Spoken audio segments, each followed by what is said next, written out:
Salut à tous et bienvenue sur la chaîne Histoire des Arts Martiaux. Aujourd'hui, on va faire un nouvel épisode du Point Historique puisque j'ai trouvé en ligne, par hasard, en recherchant des articles sur le karaté, j'ai trouvé ce qui me semble être le pire article jamais écrit sur l'histoire du karaté. Donc je vais vous le présenter en vidéo et puis je vais le commenter et vous allez pouvoir avoir un aperçu de ce qu'on fait de plus mauvais dans l'histoire du karaté. C'est parti!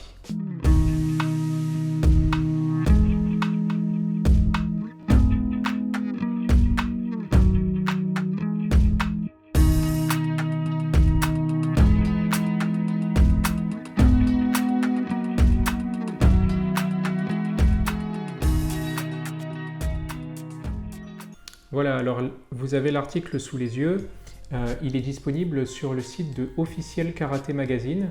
Alors, l'article s'intitule « Qui a créé le karaté ?» C'est une question intéressante, donc on va voir. Au sommaire, le kata au karaté, karaté traditionnel et moderne, karaté est-il un sport ou un art martial? Donc déjà, on a un gros problème sur le sommaire, puisque en fait, aucune des questions du sommaire, aucun des 3 points ne répond à la question « Qui a créé le karaté ?» Le kata au karaté n'a aucun rapport avec qui a créé le karaté. Karaté traditionnel et moderne, encore pourquoi pas, mais ça répond pas à la question, puisque la différence entre le karaté traditionnel et le karaté moderne, c'est une chose dont on peut discuter, mais qui n'a aucun rapport avec la question de l'origine du karaté. Ça a plutôt un rapport avec la question de l'évolution du karaté entre les années 1900 et les années 1940-50. Donc le deuxième point ne répond pas non plus à la question. Et le troisième point, le karaté est-il un sport ou un art martial? Ne répond pas non plus à la question qui a créé le karaté. Donc je vous lis l'article et je le commente en même temps. Selon la légende. Bon alors déjà, allez, carton rouge. Quand on fait un article sur l'histoire et qu'on parle de légende, c'est un hors-sujet. L'histoire c'est l'histoire et la légende c'est la légende. Si vous faites un article qui a créé le karaté, il faut parler de l'histoire du karaté, pas de la légende du karaté. Donc selon la légende, un Okinawa patriotique nommé Hitosu Kuniba. Alors déjà, dans la première phrase, il y a 8 fautes. Un Okinawa, c'est pas français. Okinawa c'est une île. Un habitant d'Okinawa, ça aurait été correct. Ou un Okinawanais, comme le dit Jean-Charles Juster, notre spécialiste du karaté à Okinawa. Moi, j'utilise l'adjectif okinawaïen, parce que je me suis basé sur Hawaï et hawaïen. Jean-Charles Juster s'est basé sur l'île de Java, donc il parle à Java, ce sont les Javanais, donc il parle d'Okinawanais. Il n'y a pas d'adjectif prédéfini dans la langue française, mais il aurait fallu mettre un adjectif ici. Un Okinawa, c'est comme si je dis un France, au lieu de un Français. Alors, continuons. Un Okinawa nommé Hitosu Kuniba ou Hitosu Anko. Alors la personne qui a traduit les kanji du japonais vers le français a fait une erreur et n'a pas vérifié du tout, puisque dans tous les livres sur Anko Hitosu, que ce soit les livres de Funakoshi ou les livres de Jean-Charles Juster ou quels que soient les livres dont on a accès au français, il est toujours écrit que Anko Hitosu, c'est la prononciation en okinawanais, c'est en japonais Yasutsune Hitosu. Donc, il a mal traduit les kanji et au lieu d'écrire Yasutsune, il a écrit Kuniba, ce qui est faux. Donc, on a déjà une erreur monumentale dans le nom même du premier protagoniste présenté. Alors, 1865-1955, vérifions si la date est bonne. Alors, la date est évidemment complètement fausse. Anko Hitosu est né en 1831 ou 32 et il est mort en 1915. Il n'est pas mort en 1955. C'est aberrant. Alors, a été le premier à concevoir des katas, alors il y a un S à kata, forme de karaté et a organisé le karaté en un système identifiable. Là encore, c'est faux. Le maître d'Anko Hitosu avait appris des katas et son propre maître connaissait des katas. Ce qui veut dire que maître Sokon Matsumura, qui était là bien avant Anko Hitosu, il connaissait déjà les katas, il enseignait déjà les katas. C'est d'ailleurs lui qui a enseigné les katas à Anko Hitosu sur l'île d'Okinawa. Donc, rien que dans la première ligne, il y a 10 erreurs en fait. A été le premier à concevoir des katas, c'est faux. Et a organisé le karaté en un système identifiable. Alors là, c'est pas totalement faux. On a le premier élément qui a un soupçon de vérité, c'est-à-dire qu'effectivement, Anko Hitosu a remanié le karaté pour pouvoir l'enseigner au sein des écoles à Okinawa. Et du coup, il en a effectivement fait un système, mais ça n'a pas du tout été le premier à concevoir des katas, ni le premier à en faire un système identifiable. Alors on continue. La légende, donc même critique. Si on parle d'histoire, on parle d'histoire, et si on parle de légende, on parle de légende. C'est pas la même chose. La légende veut aussi qu'Hitosu ait appris le kata du karatéka Kosaku Matsumura, et qu'il ait appris le kumite, combat libre, du praticien chinois du Kempo Akaku. Alors là, c'est c'est prodigieux. Alors déjà, Kosaku Matsumura, voyons voir si les dates sont bonnes. 1829-1989 selon Harry Cook dans La grande histoire du karaté. 1829-1915, faux. Il est né en 1829, ça c'est bon, et il est décédé en 1989. Alors évidemment, il y a une erreur dans les dates de vie et de mort de Kosaku Matsumura. Kosaku Matsumura, d'après Harry Cook, il est né en 1829 et il est mort en 1889. D'après Pierre Portogarrero, il est né en 1829 et il est mort en 1898. Donc selon Jean-Charles Juster, en 1889, il était encore vivant puisqu'il a enseigné le kata, seisan et naifanshi à Matsumura Kosaku. Ah, Motobushoki, pardon. Selon Shoshin Nagamine, il est mort en 1898. Donc quoi qu'il en soit, il y a une grosse erreur dans la date de vie et de mort de Kosaku Matsumura, puisque 1915, en fait, c'était la date de mort de Anko Itosu. Maître Kosaku Matsumura n'était pas vivant pendant le XXe siècle. Donc bon, il y a encore un problème, et on n'a pas fini le premier paragraphe. Et qu'il ait appris le kumite du praticien chinois Kempo Akaku. Alors Kempo, c'est certainement pas son nom, puisque c'est le nom de l'art martial chinois. Le Kempo, c'est la main de Chine. Donc Akaku, je sais pas qui c'est. Peut-être que ça fait référence à Soko de Matsumura, puisque apparemment les kanji sont faux partout, je peux pas le savoir. Et il n'y a aucune référence qui est faite à Soko de Matsumura, alors que c'était le professeur de Anko Itosu. Donc il y a un gros problème dans ce chapitre. Qui a créé le karaté? Alors déjà, on parle d'Anko Itosu, pourquoi pas, puisque c'est le père du karaté moderne, mais il aurait fallu parler du fait qu'il y a des pratiquants de karaté bien avant Anko Itosu. Peut-être pas de karaté tel qu'on l'entend de nos jours, peut-être qu'on aurait pu utiliser le terme de Tode ou d'Okinawate, mais quoi qu'il en soit, qui a créé le karaté, commencer par, selon la légende, parler directement d'Anko Itosu et faire 10 fautes dans les dates de vie et de mort, enfin, il n'y a rien qui va là. Déjà, dès le premier paragraphe, c'est complètement aberrant.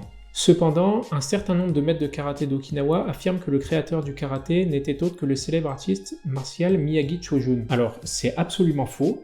On n'a pas la source de cette affirmation. Un certain nombre de maîtres de karaté d'Okinawa, il aurait fallu dire qui, parce qu'un certain nombre, si c'est ton cousin ou si c'est un maître important, ça n'a pas la même valeur, affirme que le créateur du karaté n'était autre que le célèbre artiste martial Miyagi Chojun. Eh ben non, Miyagi Chojun, il a créé le karaté de l'école Goju-Ryu, il n'a pas créé le karaté tout court. Il a créé son école dans le karaté. Le karaté était une réalité martiale qui existait déjà à l'époque de Miyagi Chojun. Chojun était le maître de karaté le plus influent de tous les temps. Non, certainement pas. Alors c'est vrai que c'était un maître très influent à son époque, mais si on met Miyagi Chojun à côté de Soko de Matsumura ou à côté de Gishin Funakoshi par exemple, je suis pas sûr que Miyagi Chojun ait été aussi influent. Je pense qu'il a eu la même influence que Gishin Funakoshi pour être honnête. Soko de Matsumura ou Anko Itosu lui sont supérieurs en termes d'influence, je pense. Était le maître de karaté le plus influent de tous les temps. Alors c'est une notion subjective, hein, comme je l'ai dit, ça dépend du point de vue de celui qui regarde l'histoire. Donc là, c'est pas un article historique du tout, le gars qui a écrit ça donne simplement son avis. Peut-être que c'est un pratiquant de Goju-Ryu, mais en tous les cas, bon. On lui attribue la création du kumite, des combinaisons de kata kobudo, bosai et nunchaku, c'est complètement faux. Alors la création du kumite aussi c'est faux, puisqu'il y avait déjà des exercices de kumite, par exemple en udonte, l'art martial des nobles à Okinawa qui était pratiqué par la famille Motobu. Ils faisaient déjà des exercices de kumite. Par contre, c'est vrai que Chojun Miyagi était favorable aux applications de kumite et ça a été un des premiers à utiliser des armures de kendo un peu modifiées pour pouvoir faire du combat de karaté en frappant en pleine puissance. On lui attribue la création du kumite, des combinaisons de kata et kobudo, c'est faux. La combinaison de kata wanshu et des kata seisan, jite et naihanshi, je pense que c'est faux aussi, mais il faudrait vérifier. On pense que Chojun a appris le karaté à Fuzu en Chine et ensuite retourné à Okinawa et commencé à enseigner son art. Alors c'est vrai qu'il y avait beaucoup de maîtres de karaté d'Okinawa qui tenaient leur savoir de Chine, en particulier des maîtres du Nahate, puisque la ville de Naha c'est un port commercial et donc les commerçants okinawanais allaient régulièrement en Chine, en particulier à Fuzu pour faire du commerce dans la région du Fujian en Chine. Et donc avec les échanges commerciaux et culturels, ils ont appris aussi une partie des arts martiaux chinois. Alors je vais vérifier pour Chojun Miyagi. Alors c'est vrai que Chojun Miyagi a été en Chine pour se perfectionner, c'est son professeur Kanryo Igaonna qui l'a envoyé à Fuzu pour se perfectionner. On pense qu'il y est resté à peu près de 1904 à 1908, donc il y est resté 4 ans. Donc là on a une information qui est correcte, c'est-à-dire que il n'a pas exactement appris le karaté à Fuzu, puisqu'il avait déjà appris les bases du karaté à Okinawa, mais il s'est perfectionné à Fuzhou en Chine. Alors là, on a une phrase qui est juste incompréhensible et qui n'a rien à faire là. Bien que Miyagi Chojun et Itosu Kuniba, donc il y a encore la faute, c'est Anko Itosu, aient été artistes martiaux compétents et des innovateurs, l'efficacité du karaté d'Okinawa est incontestable. What the fuck? J'ai aucune idée de que vient foutre l'efficacité du karaté d'Okinawa est incontestable en citant Miyagi Chojun et Itosu Kuniba, et pourquoi le fait qu'ils aient été compétents et innovateurs, ça a quelque chose à voir avec le fait que l'efficacité est incontestable. Alors je me demande, parce que c'est écrit dans un français très approximatif, je me demande si c'est pas la traduction d'un autre article qui a été écrit dans une autre langue, mais une traduction faite vraiment à l'arrache, quoi. L'histoire de son origine est moins certaine, mais beaucoup pensent que le judo, le karaté et le kyudo sont les 3 arts qui ont vu le jour à Okinawa, mais pas du tout. Mais alors, mais j'ai même jamais vu un truc aussi aberrant. Alors, le judo a été créé par Jigoro Kano en 1882 au Japon, métropolitain, donc ça n'a aucun rapport avec Okinawa. Le kyudo, c'est l'art du tir à l'arc, qui était pratiqué par les samouraïs depuis les temps les plus ancestraux du Japon, puisque c'est un art qui était pratiqué sur les champs de bataille. Le kyudo, en tant qu'art martial, il est né évidemment au XXe siècle, à la même époque que le judo, que le karaté, en tant qu'art martial codifié, bien défini, un peu sportivisé, etc. Mais le kyudo, dans ses racines historiques, n'a aucun rapport avec l'île d'Okinawa. C'est juste complètement faux et aberrant. Je sais même pas comment on peut écrire une chose pareille. Mais même en regardant sur Wikipédia, en fait, le simple fait de lire l'article sur Wikipédia, ça aurait donné à l'auteur une vision des choses meilleure, parce que là, c'est catastrophique, quoi. Le plus célèbre maître de karaté, Gishin Funakoshi, alors ça, du coup, ça contredit ce qui a été dit précédemment. Si Chojun était le maître le plus influent de tous les temps, pourquoi c'est Gishin Funakoshi le plus célèbre? Ça devrait être Chojun. Estime que le kata, alors le kata, plutôt les katas, un style spécifique de mouvement complexe. Alors déjà, on a entretiré une définition qui est différente de ce qui a été donné plus haut. Plus haut, on avait kata forme. Et là, on a kata, un style spécifique de mouvement complexe, et le meilleur moyen d'apprendre et de développer l'art du karaté. En effet, le kata imite une attaque réelle. C'est difficile de dire tout ce qui va pas là. Alors effectivement, Gishin Funakoshi était un fervent défenseur de la pratique des katas, comme la plupart des maîtres de karaté de son époque en fait. La définition du kata, un style spécifique de mouvement complexe, est juste ridicule. Les katas, c'est des formes, on peut dire que c'est des mouvements qui sont exécutés dans le vent, successivement selon un schéma prédéfini, schéma de déplacement au sol qu'on appelle l'embusen, et un schéma de blocage et de contre-attaque qui est prédéfini à l'avance. Donc là, un style spécifique de mouvement complexe, ça ne va pas. Et le meilleur moyen d'apprendre et de développer l'art du karaté, oui, pourquoi pas. Allez, on va dire que ça passe. En effet, le kata imite une attaque réelle. Alors, ça peut poser question, parce que certains katas ne sont pas du tout programmés pour imiter des défenses contre des attaques réelles. Il y a des katas qui sont tout à fait éducatifs, par exemple ceux qu'a créé Anko Itosu, les premiers Heian.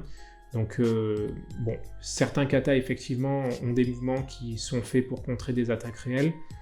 D'autres ont des mouvements qui sont faits pour apprendre les déplacements, les blocages, les contre-attaques. Donc, bon, ça peut poser question quand même. C'est pourquoi on appelle aussi forme, schéma, routine. Alors, routine, j'avais jamais entendu ça. Forme, pourquoi pas. Schéma, déjà, c'est limite. Et alors, routine, pas du tout. Et c'est pourquoi je vois pas le lien logique entre le fait que le kata imite une attaque réelle et c'est pourquoi on appelle aussi forme. Il n'y a pas de lien logique entre les deux. Au cours des 2 premières années d'études, les élèves exécutent souvent les katas dans leurs cours. Oui, pas seulement les 2 premières années d'études.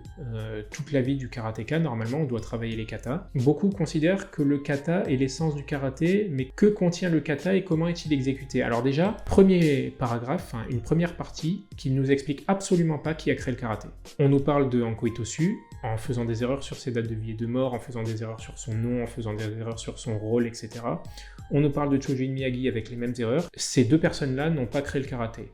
Ils ont été des grands personnages du karaté. Chojun Miyagi a créé le Goju-Ryu, Anko Itosu a remanié le karaté pour en faire un art martial moderne, on l'appelle le père du karaté moderne. Malheureusement, ça n'a aucun rapport avec qui a créé le karaté. Alors on va quand même lire la partie sur le kata au karaté, ça a l'air marrant. Le kata est le noyau du karaté, et l'exécution d'un kata est la chose la plus importante à faire en tant que karatéka. Ah bah c'est très bien, oui, pourquoi pas, mais alors du coup, pourquoi seulement au cours des 2 premières années d'études, les élèves exécutent souvent le kata dans leurs cours? Si c'est le noyau du karaté et que l'exécution du kata, c'est la chose la plus importante, bah théoriquement le karatéka, il fait que ça des katas toute sa vie de karatéka.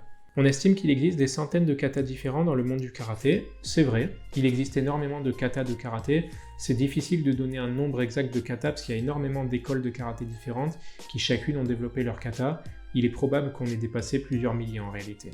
Le premier kata a été créé par Itosu Anko, c'est faux. Comme je l'ai dit précédemment, il y avait déjà des katas du temps de Matsumura Sokon, et peut-être même du temps des maîtres précédents, voire même certainement du temps des maîtres précédents. Un célèbre professeur de la fin du 19e siècle et du début du 20e siècle. Fin du 19e et du 20e, allez pourquoi pas. Il est également le professeur de Kishin Funakoshi et de nombreux autres maîtres de karaté, c'est vrai. Puis en 1910, Funakoshi et Itosu ont coécrit Karate-do Kyohan, c'est absolument faux, qui signifie les plus hauts enseignements du karaté, la traduction aussi est mauvaise, le livre contenait des mouvements du kata. J'ai l'impression que cet article a été écrit par quelqu'un qui voulait délibérément donner de fausses informations sur le karaté. Karate-do Kyohan, ça a été écrit, je crois, en 1935. Il y a un gros problème, c'est que Anko Itosu est mort en... Alors je dis Itosu, mais on devrait dire Itosu. Bon, j'ai pas la prononciation japonaise parfaite, c'est pas très grave. Anko Itosu est mort en 1915. Donc au moment où Gishin Funakoshi a écrit Karate-do Kyohan, Anko Itosu était mort depuis un certain temps, donc ils ont pas du tout coécrit tous les deux le livre de karaté. Jusqu'à aujourd'hui, il existe des centaines, voire plus de katas. Alors ça a déjà été dit plus haut. On estime qu'il existe des centaines de katas, mais les katas les plus couramment pratiqués sont énumérés ci-dessous. Alors les plus couramment pratiqués par qui, dans quelle école, dans quel courant du karaté? Est-ce que c'est en Uechi-ryu, en Shotokan, en Wado-ryu, en Shito-ryu, en Goju-ryu, en Kyokushinkai? On sait pas. Alors là, les noms des 2 premiers katas, je comprends pas. Ai, le kata de base du style Shotokan qui signifie ouvert, j'ai jamais entendu parler d'un kata en Shotokan qui s'appelle Ai. To, un kata de base qui signifie main ou poing, jamais entendu parler non plus. Naihanshi ça va. Kanku, c'est Kushanku dans l'ancienne terminologie. Goju Shiho, ok. Kata qui signifie 5, pas du tout. Goju Shiho, 25, pas. C'est un kata de la série Pinan, pas du tout. Également appelé Pinan Shodan, pas du tout. Il y a tout qui est faux. Gekisai, le kata qui signifie vent violent, est un kata de la série Pinan, pas du tout, est également appelé Pinanidan, pas du tout. Jion, kata qui signifie autodéfense. Enfin, dans cette liste, en fait, je crois que l'auteur de cet article a juste voulu donner un maximum de mauvaises informations en un minimum de lignes. C'est nul! Lorsque nous exécutons un kata, donc déjà l'auteur se met dedans, intéressant, nous ne faisons pas seulement de la pratique, mais nous apprenons aussi la signification des mouvements. Pourquoi pas? C'est vrai que les bunkai, c'est très à la mode depuis le milieu du XXe siècle, donc la plupart des maîtres enseignent les bunkai. Les mouvements du kata sont généralement considérés comme une simulation réaliste de l'autodéfense, sont généralement considérés, bon on va dire que c'est vrai parce que le grand public considère en général que les katas sont des simulations de combat contre plusieurs adversaires et que c'est de l'autodéfense. C'est approximatif, mais allez, pourquoi pas, sur celui-là je passe. Cela signifie qu'à chaque mouvement du kata, nous apprenons à réagir de manière spécifique à une attaque spécifique. Pourquoi pas? Allez, il donne son avis, ça n'a aucun rapport avec le sujet de qui a créé le karaté, ni des évolutions historiques du karaté, mais allons-y. De toute façon, on n'est plus à ça près. Le karaté traditionnel et moderne. Comme tous les fondateurs du karaté, ont créé 2 formes distinctes de cet art. Tout comme les fondateurs du karaté ont créé 2 formes distinctes de cet art, des maîtres ultérieurs ont érigé le corpus de connaissances. Alors là, je comprends pas du tout. 2 formes distinctes de cet art. Alors, soit il parle de... Non, je sais pas. 2 formes distinctes, soit il parle de kata, soit il parle d'école de karaté, ou alors de courant. Peut-être que c'est Shorin Ryu et Shorei Ryu, je sais pas. C'est ainsi qu'il existe 2 formes distinctes de karaté. Ces formes sont connues sous le nom de karaté traditionnel et karaté moderne. D'accord. Donc ça n'a aucun rapport avec comme tous les fondateurs du karaté ont créé 2 formes distinctes, puisque... la plupart des fondateurs du karaté, des écoles de karaté anciennes ou modernes, ce sont des gens qui ont avant tout appris les katas. Donc ça n'a aucun rapport avec le fait qu'ils ont créé 2 formes distinctes dans cet art. Ça n'a ni queue ni tête. Il existe des différences subtiles entre les deux, mais la forme moderne est souvent pratiquée de manière plus athlétique et moins traditionnelle. Pourquoi pas? C'est vrai, ça n'a aucun rapport avec qui a créé le karaté, mais allons-y. Le karaté traditionnel est pratiqué comme un art strictement martial, le karaté moderne est un croisement entre art martial et sport. Oui, c'est vrai, c'est vrai. Un exemple de ceci peut être trouvé dans les katas. Les formes traditionnelles sont plus rigides, sont exécutées lentement et plus précisément. Les formes modernes ne sont pas aussi précises, mais plus athlétiques. Alors là, par contre, ça n'a ni queue ni tête, parce que les katas, par définition, c'est la tradition. Je vois pas ce qu'il entend par forme traditionnelle et forme moderne. Elles ne sont pas aussi précises, mais sont plus athlétiques. Alors qu'est-ce qu'il entend par précise?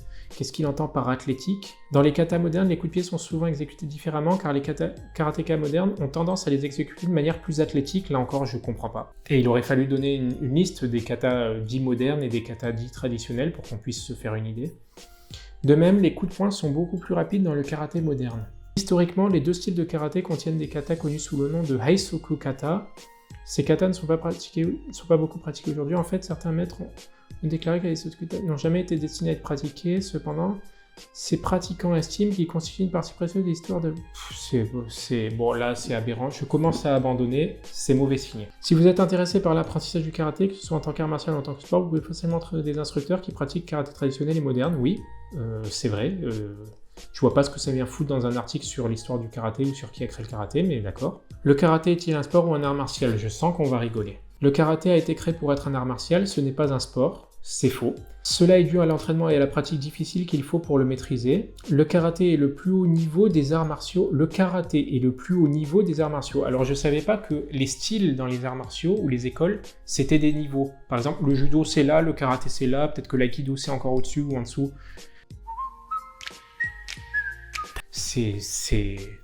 C'est ridicule. Il s'agit d'une méthode de combat rapprochée et de plein contact. Alors rapproché, non, parce que justement, un des fondements du karaté, en tous les cas en Shotokan, le style le plus répandu, c'est que les attaques commencent à longue distance. Si vous allez par exemple en Goju-ryu ou en Uechi-ryu, là la distance sera un peu plus courte, surtout pour les attaques de poing. Donc il s'agit d'une méthode de combat rapprochée et de plein contact. De plein contact, bah, ça dépend. Si c'est du karaté moderne dont on parlait précédemment, ce ne sera pas du plein contact. Ce sera du karaté à la touche, sauf si on va en karaté full contact, où là effectivement on a des gants de boxe, des protèges tibia, etc. et c'est du full contact. Elle comporte de nombreux défis et a sa propre histoire. Oui, on aurait bien voulu connaître cette histoire, malheureusement on n'en a pas eu l'occasion dans cet article. Les arts martiaux ne sont pas des compétitions. Les arts martiaux ne sont pas des compétitions. Alors je commence à me demander si cet article n'a pas été écrit par un enfant de 5 ans. Vous ne pouvez pas rivaliser avec un art martial.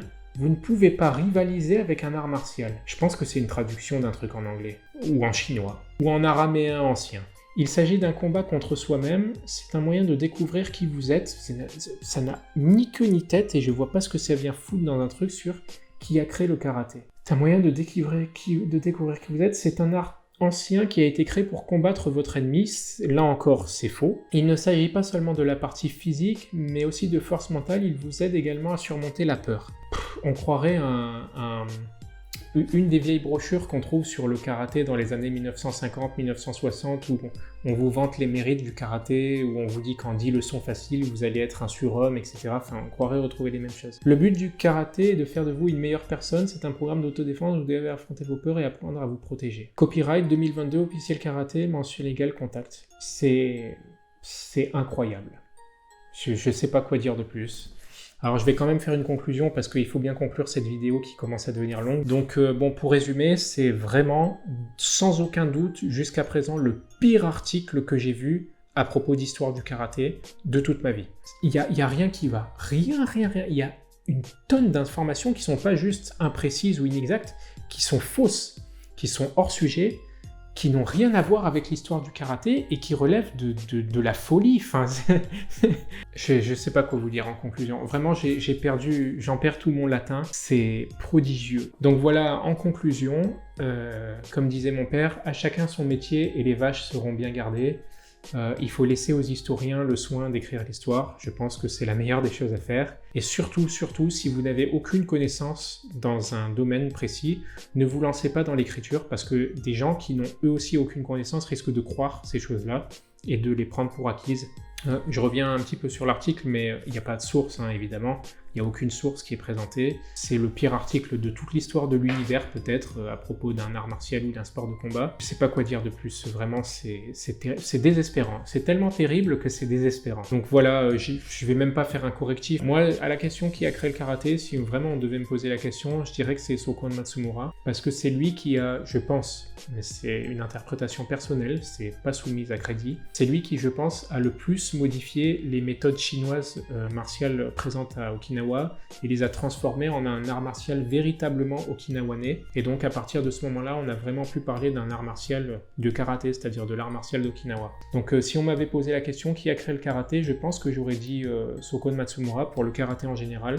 Après, si la question avait été plus précise, si on avait demandé qui a créé le karaté Shotokan, c'est Gishin Funakoshi, le karaté Wadoryu, c'est Hironori Otsuka, etc. Donc il faut voir le karaté comme un ensemble d'écoles martiales. C'est pas un art martial unique, c'est vraiment une nébuleuse d'arts martiaux, très différents les uns des autres. Par exemple, le karaté Goju-ryu n'a rien à voir avec le karaté Wadoryu, qui n'a rien à voir avec le Kyokushinkai. Ce sont des écoles de karaté très différentes dans leur technique, dans leur philosophie, dans leur pratique. Et à la question qui a créé le karaté, il faut être plus précis que ça. Et il faut demander en fait qui a créé telle ou telle école de karaté. Voilà, j'espère que cette vidéo, à défaut de vous avoir appris quelque chose, vous aura fait rire.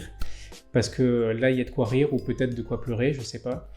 Je referai un épisode du point historique très bientôt, on parlera toujours de karaté, d'arts martiaux traditionnels. Moi je vous laisse et je vous dis à la prochaine sur la chaîne Histoire des arts martiaux. Salut!